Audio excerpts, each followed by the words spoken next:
Welcome to On the Corner of Main Street, presented by Plaza Hotel and Casino in downtown Las Vegas. Here is Plaza CEO Jonathan Jossel, Gary Vickery, and I'm your host, Lisa Melmed.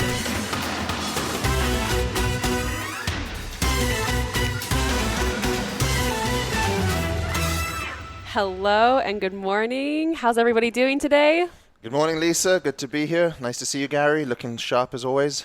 Nice tie. It's great. It's great to be here right after Labor Day, ready to start September. Yeah. Nice busy weekend coming up downtown. Well, we had really the busiest weekend since we reopened, which was nice. It was the first time it felt like starting to get back to pre-pandemic levels with all the precautions in place, of course. Very nice. Well, okay, so let's talk about downtown dining. My favorite restaurant is Esther's Kitchen. What about you, Jonathan? You know it. Well, obviously besides the Plaza, of course. I was not inside the Plaza. We just ordered lunch from Esther's Kitchen, actually. We just got out to go order, which is ironic because we're joined here today by the man who should be making it, I guess. So I don't know who's making the lunch. Today we're joined by chef and owner of Esther's Kitchen, James Trees. Welcome to On the Corner of Main Street. Well, thank you for having me. And Jonathan, thank you for inviting me to come up to this beautiful restaurant here at Oscar's and be a part of this. It's awesome. Thank you. Yeah, we've been doing this now for a couple of months, and we're really just trying to, create a more awareness, introduce different people that we hang out with, places we like to go in Las Vegas, downtown, and with no particular focus, but when we get to talk about great things happening downtown, that is our sweet spot. That's where we like to be. So thank you for being one of those brightest spots, definitely in the downtown area, and thank you for joining us today. Thank you so much for having me. So Esther's Kitchen is located downtown in the Arts District, and it became an overnight sensation. I remember going there, and it was fine to get in. Then one day I called to make a reservation for that night, and the guy on the phone was like, do you know who we are? This is Esther's Kitchen. Like, you can't come in tonight. I would really like to hope that we did not say that. What we like to say is like, oh, we'd love to get you in at 10:30. That's the move. That's the right answer. Yeah, because like when the Smith Center is operational and running, our 5 o'clocks are just completely booked. We do basically a turn and a half before we really start to hit dinner service. We are so lucky to be in the heart of the Arts District and just a part of that neighborhood and watching it develop the same way you guys are watching Circa go up around you. I'm watching this neighborhood just evolve and become more modern and seeing all these great things happening. And I love downtown for such an important reason is because I'm from Vegas. I was growing up before there was a strip. I tell people all the time that growing up in Vegas was growing up in a town of 50,000 people, and they don't understand that. Mm-mm. Like it was a little western town. What year was that? Not to age you, but I am curious. I just turned 40 a couple weeks ago. Oh, happy birthday! Yeah. Congratulations. I'm very, very old. And it was interesting because that was 1980, and I remember looking out from our backyard. We lived on Mountain Vista in Vegas Valley. And you could see all the way to Sunrise Mountain. Not one house was there. Like we were at the end. Like there was nothing past Nellis. And then if you look to the west, I remember that Eastern used to be the divide of Las Vegas from east to west. Mm-hmm. Like if you were on Vegas Boulevard, this was the west side. Like to go to the Tropicana was to go across town. Now it's a 10-minute, in the car kind of thing. And just watching that little town turn into this beautiful city of 2.5 million people and watching it just gain prosperity has been amazing, even when I was gone in LA for a while. So I think that's something interesting that I mentioned before we started was I always just assumed or thought that you were a big chef from California that had moved out to Vegas to do this. Embarrassingly, I didn't know your history until I started, researching you a little bit. And I guess it's interesting if you could share with us sort of how you learned your culinary skills in Las Vegas, growing up here, being born and raised here, which I think a lot of people don't realize that this is your hometown. Right. My restaurant journey has kind of like been just being in the right place at the right time and the willingness to adapt to whatever the situation was. I I started cooking when I was 15 years old. I took a high school culinary class. Basically, I chased a girl into a thing, and she decided not to show up, and I got caught there, and they threw a book at me in his cookbook. I was like, this is awesome.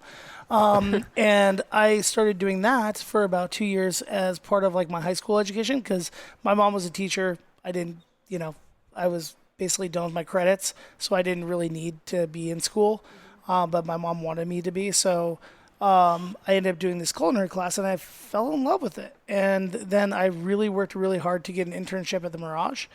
This is 1997, before Bellagio opened. So it was a really interesting time because it was right before that giant explosion of celebrity chefs that kind of overtook Las Vegas and has driven its culinary purpose for about the last 20 years.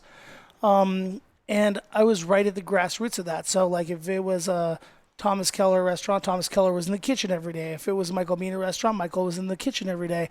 If it was, I worked for Todd English, and our executive chef at the time was Luke Palladino. When you're 17 and you walk in, and by the way, I'm very excited to hear that Olives is coming back to town. Yeah, I mean, like making a comeback. It's great because I've actually reconnected with Todd. Him coming into the restaurant for brunch a couple times. Oh, nice. He really, because I really take the sensibilities of what he did 20 years ago, and I take that to the neighborhood level with Esther's every single day. We do a little bit of different technique and different stuff, like we make all the pasta and we do all the bread. We do all these things that no restaurant for our size should be doing. But the craft and level that he inspired me from at Olives back in the 90s and the 2000s, and the way he built his business to a worldwide empire is amazing. I think Richard Branson bringing him back is kind of awesome. But the sleeper restaurant at the Virgin is going to be Night Market. Oh, yeah? Oh, Night Market's my favorite restaurant on the West Coast. That's from California? So it's the original one, Chris Young, his last name's super hard to say, Chris. It's like Young Boom or something like that. But his parents had a restaurant called Talisai. He kind of they went on vacation and he ripped half of it up and turned it into another restaurant. Okay. And he started serving Thai street food. No numbers, you don't get to choose how hot things are. So the pad thai and the papaya salad will blow your face off. Is it spicy? So spicy, so ridiculous. I know you don't do it. Yeah. I'm out. Yeah, but there are things on that menu that if he brings, he does a beef tendon Penang, which is the heel of the shin of the beef, and he does that in a Penang sauce with homemade roti. It's some of the best food I've ever eaten, and the most inspired food I had in Los Angeles for years. How great. Yeah. Where is it in Los Angeles? Because I'd never been to it. He's got a couple different ones. I think he's up to 3 now, but he has the original one, which is on Sunset Doheny, right next to the Roxy. Okay. Which is kind of...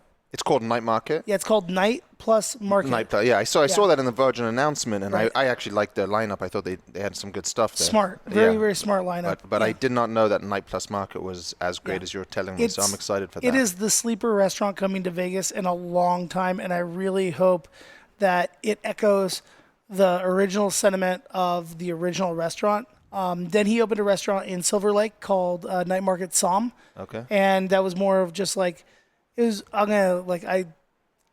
don't really like the hipster thing, but yeah, it's a totally hipster vibe kind of place. And then he actually took over one of my favorite kind of crappy old Chinese takeout places on Lincoln Boulevard and turned it into his third restaurant where he's doing updated versions of Chinese American classics. He does a crab rangoon with real crab, stuff like that. It's really smart and thoughtful kind of looks at stuff. But I think him coming should be a bigger story than Todd coming back. Okay, fine, yeah. I didn't know enough about it, but I was excited about Olives, but now I'm more excited for that. We'll go. Yeah. And I'll make sure that because I'll order towers of Chang beer and make sure that we have a great time. Okay. Yeah. Looking forward to it. So, James, what year did you come back to Vegas? I came back in 2016 when I signed my lease. I actually signed the lease for Esther's before I had the money together and before I did everything wrong in opening that restaurant. But in 2016, I came back and... if you don't mind, James, sorry. You went from the Mirage in 97. Yeah. Where you were just about to be part of this explosion of celebrity chefs. I didn't, and I think for the sake of our listeners, Yeah, just with some as- continuity. Yeah. Where did you go between 97 and 2016? So 'Cause I think that's where- everywhere. So yeah. I had a really, really cool path. My dad always told me that if you learn a trade like cooking, you can go anywhere in the world and have a job. And so I did. And so basically from there, I got an internship at the Mirage. Did 2 years there. I worked with Was Steve Wynn the owner of the Mirage? Steve Wynn was the owner. Did you have Yep. any interactions? Actually, I've had more interactions with Mr. Wynn since he's left. Okay. Actually, like just lately, he was a regular at Ada's, just a wonderful human being to be around. And Yep. he's kind of funny it's funny that he says he's rediscovering Las Vegas. Mm-hmm. That's pretty awesome. Yeah, it is. Yeah. Absolutely. And Ada's is your restaurant in Tivoli Yep. Village. And we're gonna be reopening that shortly as a wine bar because we have to move our Italian because we just took over the Brio and now we're gonna do Scuola Vecchia over there. So that's gonna be a big, giant restaurant, fun thing to do, and we're looking forward to doing that. But I did Onda with Todd English, which is like his second restaurant from Olives, and I got to work right in between Luke Palladino and Alex Strada for 2 years. I did that, and then I went to CIA in New York. And then I went to CIA. It was a great experience. I don't like the cold. I don't like New York. It's too cold there for me. So I left, and I worked at Le Bernardin shortly in there with Eric Repair and Jasper and those guys, and that was a great, fun time. And I came back to Vegas and worked for Michael Mina at Aqua. Okay. Yeah. I did know that you worked in England for a little bit as well, didn't you? I went to the Fat Duck, and yes, I worked there as long as I could until I got deported. Oh, Yeah, okay. because apparently there's a thing called the J1 visa you're supposed to have, Right, and and that's you like didn't have that. paperwork, and I'm not big on paperwork. How did you get deported? What happened? It's actually kind of funny. I was working there, and they just kind of like took us all outside and like lined us up and pointed us and went, "You and you, come here. You got papers?" They're like their version of INS.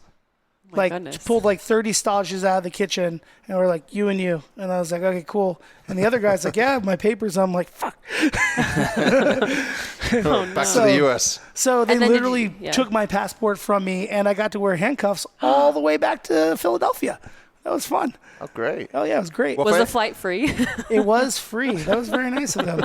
Actually, I'm pretty sure I didn't get my points on that flight. So Oh man. For anyone that doesn't know, the Fat Duck is one of the more famous restaurants in London, outside of London. outside London in Bray, and that area is just stunningly stark and gorgeous, and it is England. I don't know how if you weren't born there, why would you? I've talked to Gordon Ramsay about this, and he says there's a reason why they call it Blighty. Like, it's miserable. It's bone-chilling cold. Like, it's so cold. It's not like, because I'm from a dry, hot place, it is the opposite of that, right? Yeah, why do you think I'm here? Oh, dude, it's so because you're smart. Man, I just tell you, it's like, I really would love to go to England for 3 days in the summer. And then I'll be like, That's all about right, it. that's enough. I'll go to Spain, like where all the English people go. They go to Spain. Right, true. Yeah. True. Not this summer, but yes, normally. But yeah, no, how did you end up here? I don't know that story. Well, You'll that's have to listen to episode 1. I'm gonna listen to episode 1. I'm episode in. 1 of our podcast will tell you that story. There you go. And we'll do it over the Chang beers at Night Plus Market. Awesome. But tell us a little bit about when you why you chose downtown and when you were in Right. California. So I kind of bounced around. I did some openings with Michael Mina. I landed in San Francisco. I got to work with a very inspired chef. His name is Chris Lahamadou. I hated that guy with a passion. Fervent of 10,000 Suns. I hope he's listening to this. Unfortunately, he passed away. Oh, okay. So. Which, I mean, no, trust me. I'm not sad about it. It's horrible to say. But he was really awful to me and made me work in a dungeon with the Dragon Lady. And I was like walking around San Francisco. I lived in the Tenderloin in San Francisco, which is like the gnarliest part of San Francisco. And I just like quit my job one day and I moved to LA with no job, no prospect, no nothing. I was just like, I'm just out of here. This isn't my place. And I got to LA.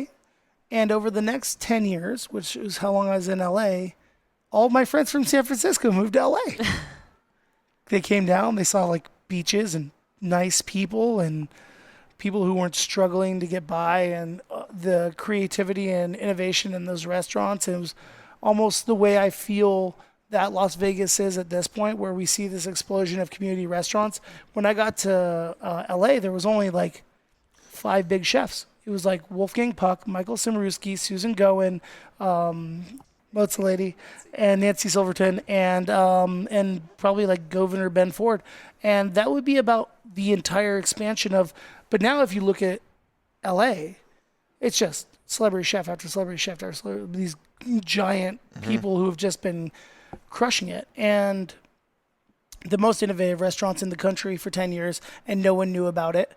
And I got to work at a lot of great restaurants there and do some really innovative concepts and really hone my technique. And I got to, come up with all these great chefs who are just amazing and really uber talented, and they had some freedom. And then I saw, like, about 2014, 15, I started to see a change in LA. And I saw that LA was changing not for the better. Rent prices went through the roof. Like, we're talking about $4 plus a square foot for a restaurant. And I saw creativity starting to die.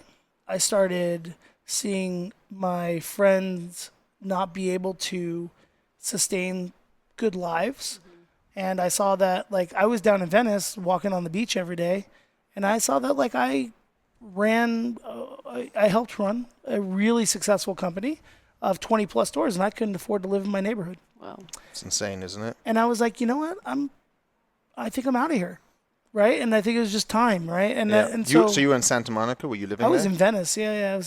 Yeah. So I, great. in Santa Monica, during 2008, during when the economy collapsed, I worked at the Viceroy. That was my economic collapse job. Yep. So you take a hotel job, get in there, get paid, make sure everyone's happy.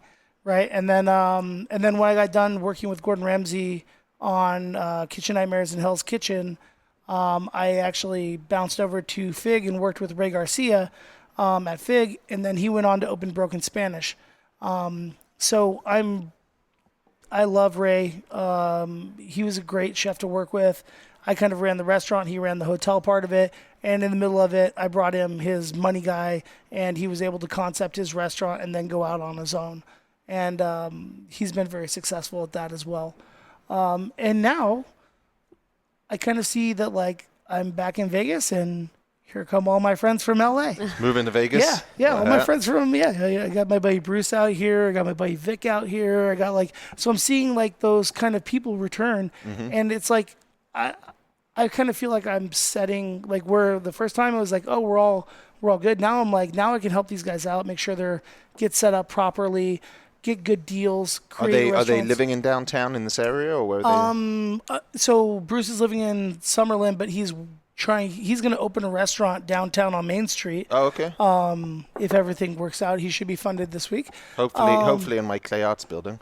You know what? Hopefully, right? And then Vic Casanova was brought in to Umbra. Decided that the MGM culture wasn't for him, and he's moved on. And now we're trying to pull it all together to see if we can get him to work with us at Scola Vecchia. So I mean, we're talking about world-class chefs who have GQ Restaurant of the World, Restaurant of the Year kind of stuff.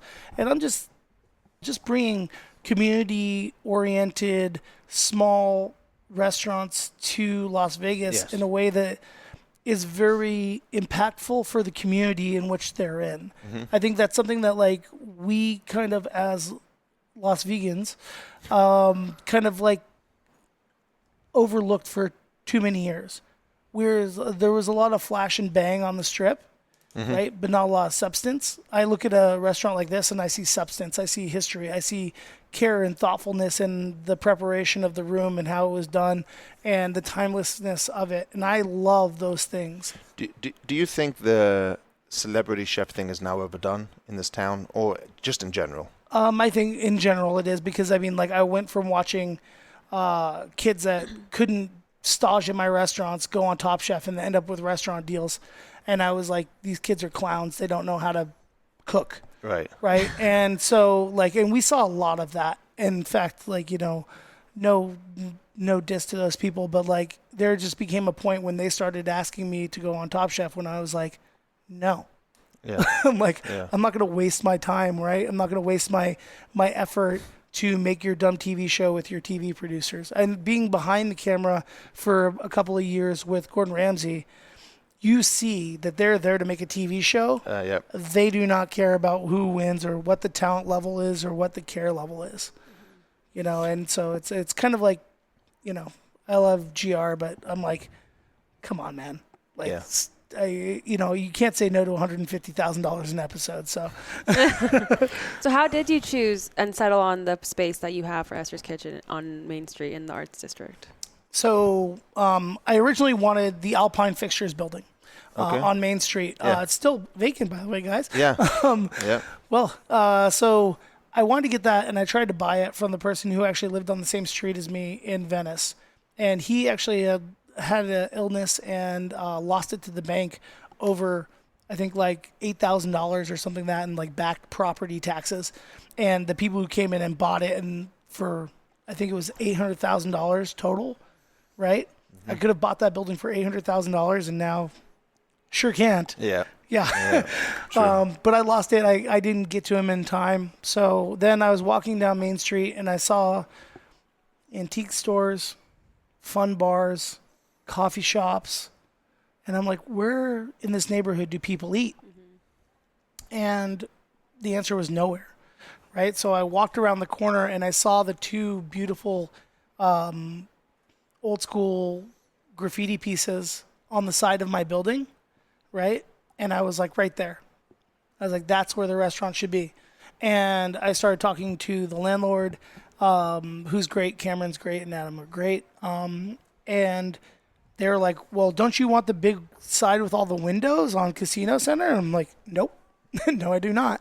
I want this little awesome restaurant. I don't want too much space. I want to be able to control the rent. And Very smart. we made a deal. It was good. It was smart. This place is smart. The way I went about funding the restaurant was a train wreck. I mean, like I thought I had money. Like, how you think you have money. Like you have like people who want to invest in you and want to see you do well.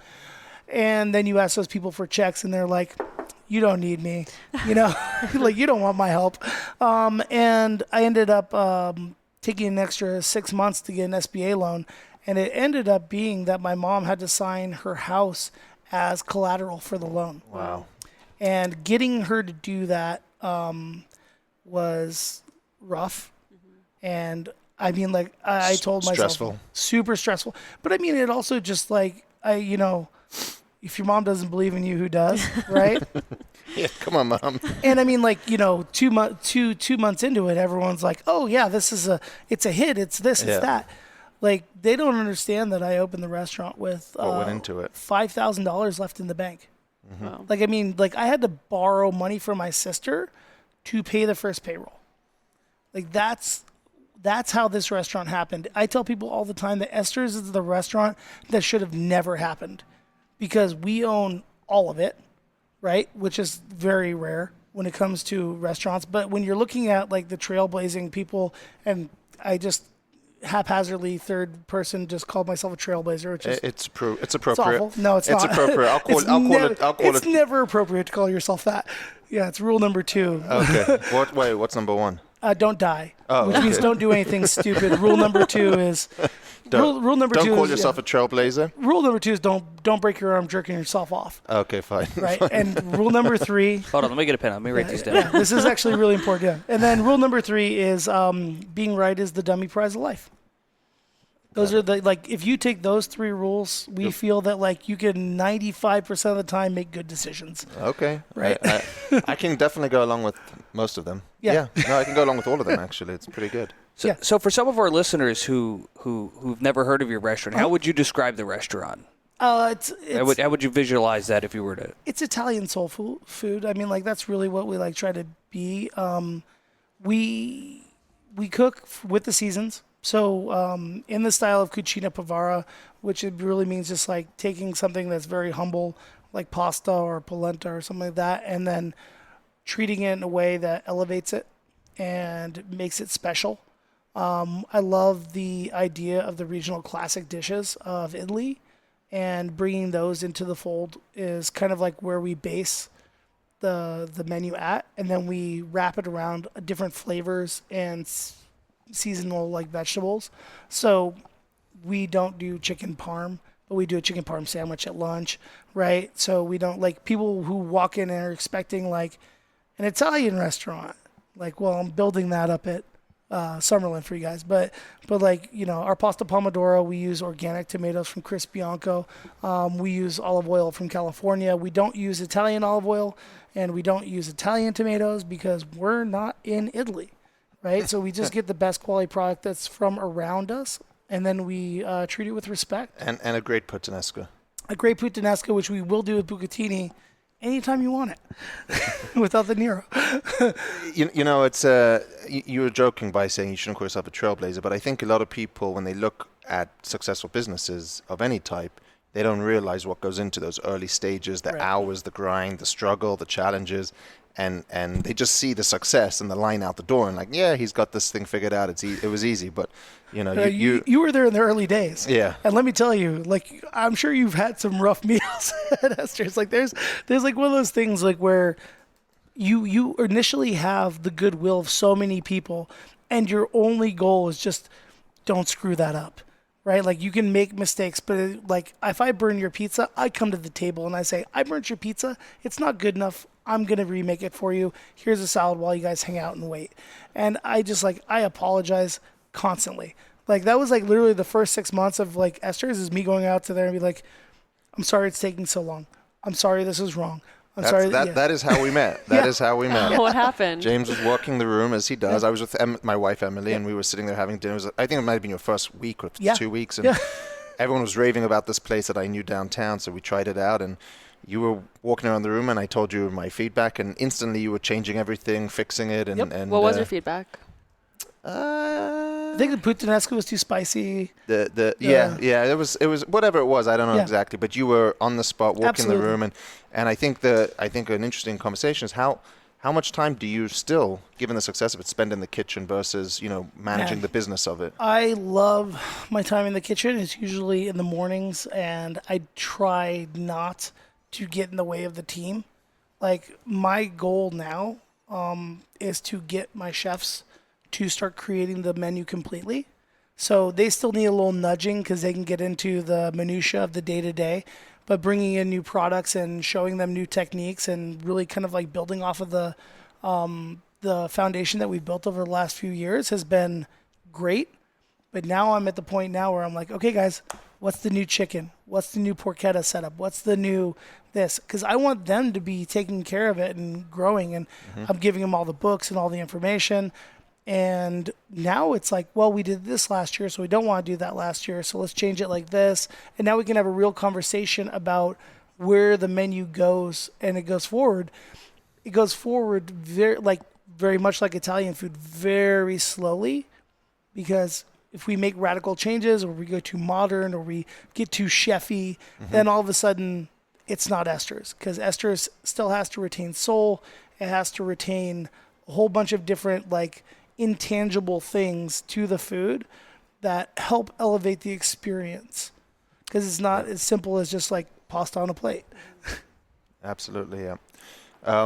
Is there anything in the area of the Arts District that you're most excited about? I know they just opened the 63 residential units at Share. Yeah. The Tacotarian opened up just before the pandemic, I guess.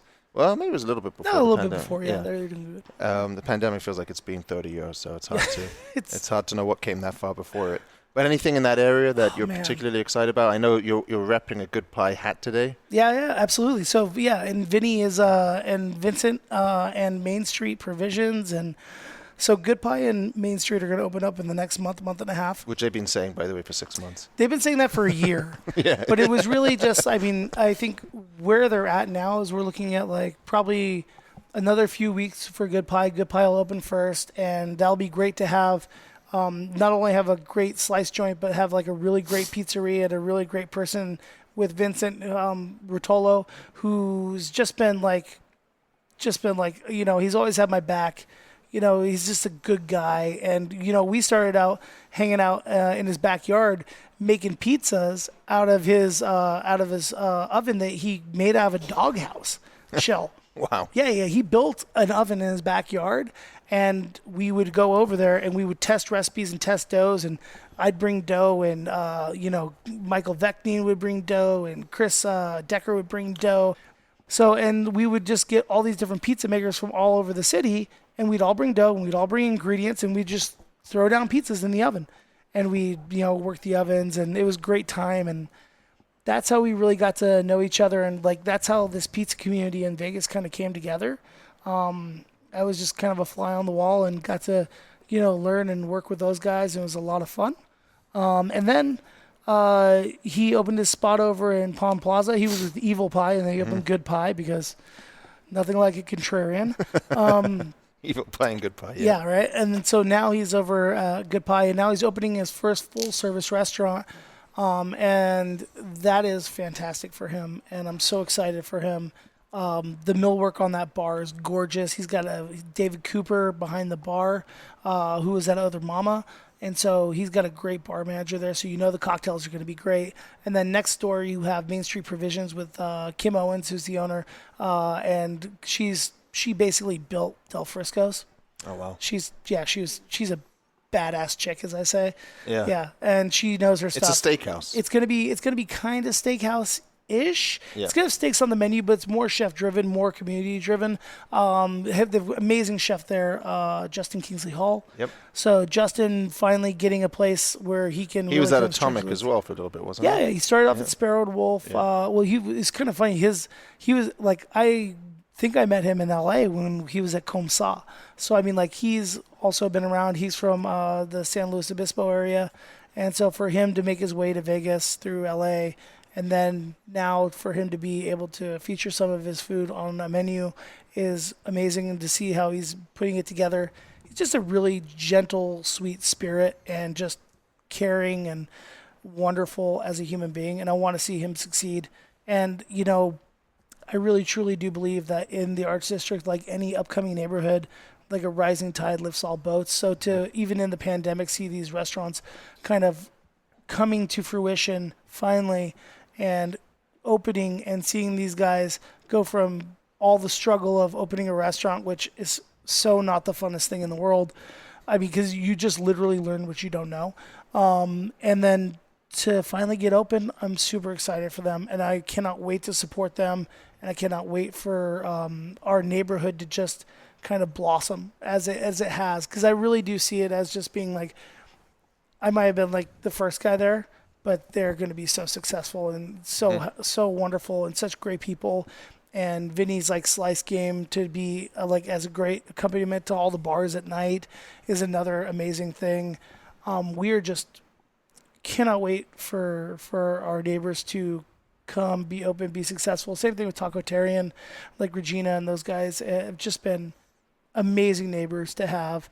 They've been so helpful with everything, and it's just like we're in this thing together, where so much of LA went from being this beautiful community to being so competitive, and I really don't miss the competitiveness of working in Venice, because I mean, like, you have some of the best restaurants in the world. Yep. Like steps from your doors, and you're fighting for a guest, and it's a local guest for the most part, because driving around LA is a train wreck. But like, I mean, like, in our comp set at Superba, we had, you have the Rose Cafe with Jason Neroni, you have Evan Funky at Felix, you have Justa. Yeah, Justa, and Travis is no longer with those guys, but like Justa and Jelena and GTA, and then like Vartan moved in and opened up across the street, and like and then you have the Tasting Kitchen with Casey Lane. I mean, like, just literally just that much. Exploded, yep. That's more good restaurants, let's be honest, than Las Vegas has total. Like crazy good, world class, insane wine programs, but like done, every one of them unique, every one of them special, every one of them so cool. And we need more of that here in Vegas. And I love the classicness of like this room, and I love it. But like when we get down to like Main Street, and the locals coming to Main Street, which will become their neighborhood, that's where I'm going to see this amazing growth. I love it that like no one's opening an Italian restaurant. I love it that there's a slice joint, a pizzeria, and like a modern American kind of like steakhouse with like farm to table touches on it. I love that there's Nevada Brew Works is doing something different than everybody else. I love that April Baker is right there. I love that, I love that we're gonna have barbecue pretty soon there, hopefully from my buddy Bruce. I'm really like excited for that neighborhood. And I'm excited for that neighborhood in so many different ways because there's so much land to develop there. Right. There's so many awesome opportunities. There's so many independent operators who really will have an opportunity to, and I think they're world-class operators who are coming from out of Vegas to come in here, and you're going to see that kind of spirit kind of like come back. And the next 10 years is like nothing but Upwards. Upwards. I agree. I with you. love what you're talking about with the community of everyone working in the business, but also the community that you're creating for all the locals and everyone visiting the restaurants, and especially what you did during the when everything was shut down. The cooking at home that you did with Secret Burger was the highlight of my quarantine. Quarantine? Like, because I felt like I was part of a community and doing stuff with friends, watching your videos and cooking along with you, even though I was alone in my kitchen. But the sense of community that I felt, it was really incredible. And I do have to thank you for creating something like that. Well, I mean, like, if we're going to look at like who inspired that stuff, I mean, like we have to look at like the pioneers. We have to look at, Mark Vetri and Missy Robbins and what they were doing with their groceries and all the different like kind of like larders that they were creating. My goal was just to package it so that way you could get food kind of from Esther's at your house, because I know that people like really treat Esther's as a community place, as a meeting place more than anything. And actually, it was Eric, myself, and my team kind of putting these menus together, and then Jolene had the perfect platform to work off of for that. And so we were completely blown away by how the community reacted to it, because it was more like a kind of like, hey, like there were a lot of people who had never eaten at Esther's who went and got those got those meals because their friends were telling about them, or they would go to their house and then they'd be like, what's this? Yeah. And then they get the next week, and then their friends would get the next week. And then my sister was doing Zoom meetings with her friends while they were cooking along to it. And they're like, wait, what's going on? And I learned obviously you can tell I talk fast. So talking fast, and I had to slow down and like wait for people. But like the really cool thing was, if you did them week over week over week, we wanted to keep a formula, just like something I learned from television. You keep a formula from episode to episode, and people can follow along better. Like if you watch an Aaron Sorkin show for the first time, you're like, what the hell they say, right? But once you're in 5 or 6 episodes, you kind of get the dialogue, you get to see like how the episode is gonna like play out, and that formula worked for the kits as well. Yeah. So besides for the cooking classes, I guess a two-part question. One, what did you personally do during our quarantine? And two, how has it affected business since reopening? I know I was there on Memorial Day weekend, and it was busy, but we were all sitting outside, right, with the tables that the city put out there, which was pretty cool. It was cool, and they're going to redo that again for the Raiders game, so we're really excited about having. Good. But they're going to use a lot of the assets from Life is Beautiful that are not being used. They're going to basically close it down and create like a Life is Beautiful area right in front of Esther's. So we're super excited Just about that. every weekend? Every weekend. And I don't think they're going to break it down, so it might just be there all week, and then in which case it'll become our third dining room. Yeah. And so during the pandemic, well, the first thing that happened is I was literally right about to buy a house. Right, we talked about the house, and I was super excited about the house. Right. I didn't buy the house. Oh no. No, I'm super glad, because I could not have even imagined having that kind of liability during such an epic time of uncertainty. Right. Because we didn't know like whether it was going to be 3 weeks or 6 months till we could reopen. I was on my way to go cook for Willie Nelson in Austin. I got to Austin and actually got on a plane the next day and came back because they canceled the festival that I was supposed to cook at, and they basically shut down Austin, so there was no place to drink in Austin, which then you're just in Texas, and that's awful, right? So flew back. Literally, my sister, I feel so bad for her. She flew out. We walked around 6th Street for about 2 hours, booked flights, and flew back. Oh my gosh. Yeah, so it was awful. Beautiful town, let me tell you. So we were there for a couple days, came back. The next day, we knew that we were going to get shut down. We had heard the rumors becoming true, and we had to go, called an all-staff meeting, and we had to basically furlough the entire staff, except the managers, who I kept on salary the whole time. And I was like, I don't know what's going to happen. I know that, the thing about Esther is the people are what make Esther so special. My first 2 hires were my best friend since I was 8 years old and my drinking buddy from high school. So, really, yeah. That's how, Is that why you have on the menu by the cooks a round of drinks so you can all get... Actually, it's just, that's a way to include the people in the tip pool. So, the prep cooks, the dishwashers, and the line cooks, it's just an added thank you from everyone who comes through the restaurant who appreciates the cooking. If you guys have an opportunity to drop a round of beers on the kitchen, we always yell at you when you do it.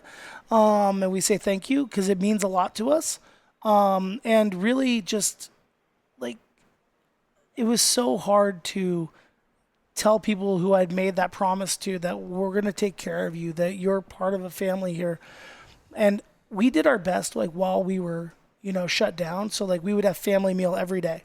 So if you wanted to come in and have lunch with us, you could come in the back door. All the stuff was papered up, and we just were come in, eat, hang out with us.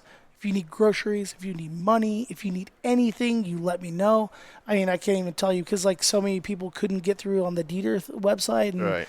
that train wreck. They So still- I was they still literally, can't. yeah, I was literally just handing out cash. Yeah. I was whatever it takes, man. You got to pay your rent, or if you're have some horrible, landlord who doesn't want to make a deal with you right now, you don't want to live there long term. So here, let's pay this guy and let's get it taken care of, and you're going to be all good. And or if you have a car note that you can't pay, we just took care of people. That's great.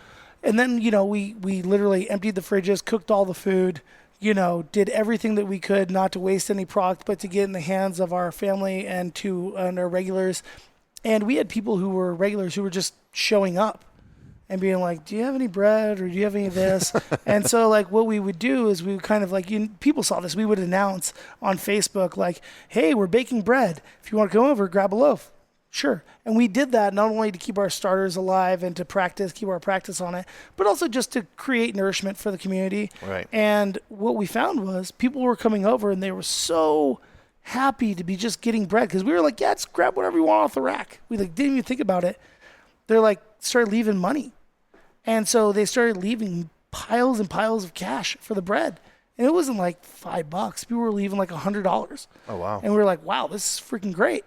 Right? Paid for the flour, right? But more importantly, what we did is we ended up taking that money and creating a fund for our staff. So if you needed something, we were there you go. Yep. Right? And we started doing that every week, and that became a thing where people were started texting me bread today, because we would make 60 or 80 loaves of bread and it would just be gone in 30 minutes. It'd be crazy. Yeah, it was nuts. It was here at noon, bam, and there'd be a line, a wonderfully socially distanced line of about 80 people wrapped around the building. They just come in, grab their loaf. They're I need 2 because my friend can't be here. And I'm yeah, dude. And we would just leave the thing there. We just kept about our business, and they just, grabbed the bread, and when it was gone, it was gone. My sister hated it because she never got bread because I always forgot to give her a loaf. And I should have been getting bread as well. You should have I should been, have been coming by for bread. Yeah, that's the move. So since opening, I mean, I know it's busy because I come by often and grab takeouts usually. But how's it been for you? Has it been okay? I mean, have people been respectful of the sort of measures you've had to take to keep it all? Well, I mean, the crazy thing is, if you really talk about the measures we have to take, we're already so insanely on top of sanitization in restaurants for the most part. When we talk about sanitizing every table, one-use menus, we were already doing all this stuff. It's a little more intense on that end. The 6-foot rule, We lost about 8 tables, but then we reclaimed a couple on the front patio. Miss Goodman was able to give us the okay on that stuff. The city helped out by creating the area in front of Esther's, which when it was not getting blown away by horrible winds was fantastic. And now we're just kind of settling into a good rhythm. Our staff is 100% back. Everyone who had a job, who wanted a job back, came back. Some people used the time to really focus on other projects and they decided to leave, but that was their choice. You know, we were like, you have a job and we would really like to have you back, because we don't have any like B players. Like when you grade your players, when you talk about like who should be on the team, like we don't have any non-A players at Esther's. Right. Like every single person is special. Like every single person means something to the restaurant, and that's every server, every, you know, runner, every bartender, every manager, every cook, every dishwasher. Like everyone counts. Right. You know, there's not like someone who's like, hey, yeah, welcome to the team. We're like, no, who are you? Where are you from? Get like a full riot of like where they're coming from, who they are, why they want to work at the restaurant. Like before you started Esther's, it's like, do you really want to be here? And then we give you a couple weeks and we've lost a few people, but once someone's in the restaurant, they don't want to leave because they just see that we're a big family. Culture, and, yeah. It's what it is. So why do you think it is that so many restaurants are not going to reopen out of this? I mean, you're a leader in this community now. I mean, there's so many reasons why restaurants aren't going to reopen. Number one is just like the cash flow of an independent restaurant is brutal. Right. So, I mean, like we had been saving. Like I said, I was about to buy a house, right? Which means that I have a bunch of money just saved that I'm going to put down as a down payment. Awesome. Don't have to pay tax on it, right? That was the idea. Well, 3 weeks after that, when you have sales tax, when you have payroll, when you have all your vendor tails, which are like literally your leads out, your 28 days. Over that next 28 days, I washed $160,000 this beer. So we were almost in crisis mode after a month of the pandemic. Right. And that's when we were like, okay, well, let's see what we can do with these kits and keep everybody and just pay the payroll so we don't bleed out, right? Maybe we'll be able to pay half the rent. And they became such a success that I started bringing back cooks, dishwashers, front of the house people to pack everything. And you saw all those little tiny containers. Those are all hand packed. It's not like you get like a thing of like Pacific Flake sea salt on your own, right? And so everything had so much detail to it that we really took pride in that. And the reason why a lot of people aren't going to come back is because there's just not money. Like, and then they're so worried about like the way you lose in a restaurant is death by 1,000 cuts, right? It's like, it's payroll, it's taxes, it's, you know, licensing fees. It's all the stuff that, you know, we still had to pay for our liquor license, even though we couldn't sell booze. We had to pay our rent, even though we couldn't be open. We literally have all these expenses that seem very small when you're running a restaurant and it's a good flow through and you're taking a certain small percentage from the bottom as profit. It's not like if you have to look at an independent restaurant as a business, it's insane. Yeah. Like, I mean, like we had a great July. We made 3%. Think about that. Yeah, that's tough. And we are one of... is that because of the bar being shut? Is that because of the reduced capacity? Reduced capacity, everything. It's everything. And it's really because we are not in control of our own destiny right now. We can only do what we can do. We can only take so many reservations. We have to space out reservation times longer, so we can't do the cover count. And here's the other thing that no one's really talking about. There's 250,000 people in Las Vegas who are unemployed right now. I mean, like, and now we're seeing that, like, you know, convention after convention after convention are not going to be returning. NFR is going to Texas. You know, like, there's some brutal stuff happening out on the street. I will tell you that of all the things that have happened to us in the last 6 months, and I do think that things canceling at this point isn't a big deal because it's to be expected, but I think losing NFR is the worst thing to happen to this city since the beginning of the pandemic. I really, truly do believe that, and I really think that we will be able to get them back in 2021 because... most of those people are already in Oklahoma, Colorado, Texas, and Wyoming. Right. They don't want to go to Texas. Oh no, they're coming back. Yeah, they're coming back. They're coming back. They're They're gonna go to they're gonna Arlington. realize how good they had it here every year with the entertainment and yeah. the food Yeah. and the ease of everything. And it's. I mean, yeah, like they're our coming back. venues, the way Las Vegas is set up for something like that, with the amazing amount of venues. I mean, like just like the Cowboy Christmas alone is such like a big draw for like it's a convention of its own that no one even thinks about. It brings in an extra $200 million, right? It's just the peripherals of that are brutal. So when I'm looking at like as an operator, if I'm looking at Las Vegas and I'm betting on Las Vegas right now, like it takes a really intense, technically business focused person in order to find the way to make money right now. Because if you're doing the same things that you were doing 6 months ago, close. That's the thing is like that is like, you know, we're looking at restaurants in New York coming back next month at 25%, and everyone's like, oh my God, that's amazing. I'm like, you know, their other option, and their only other option is to close because you can't have people out on the streets in New York City in December. That's not a thing. It's crazy. Right. And so we don't know what's going to happen. We don't know when, you know, things are going to be turning around.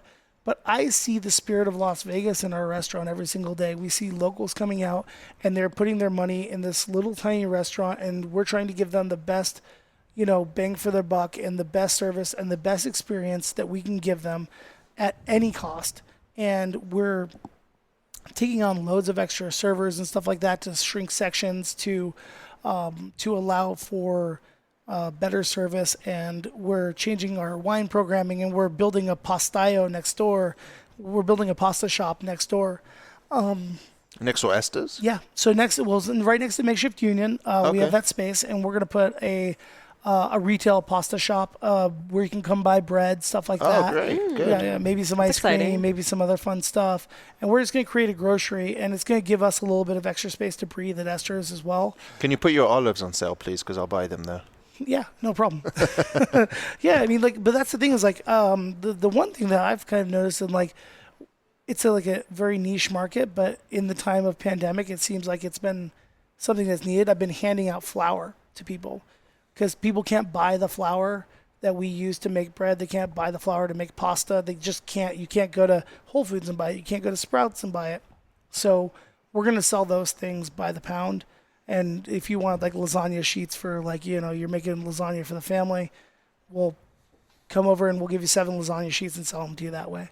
Nice. So like stuff like that we want to do. It's more like a grocery outlet, another like idea of how to use the things we do at Esther's in a way that can affect the community in a positive way, and give the people who are not like really down for coming out to a restaurant yet an opportunity to get some of those things into their house that they may want.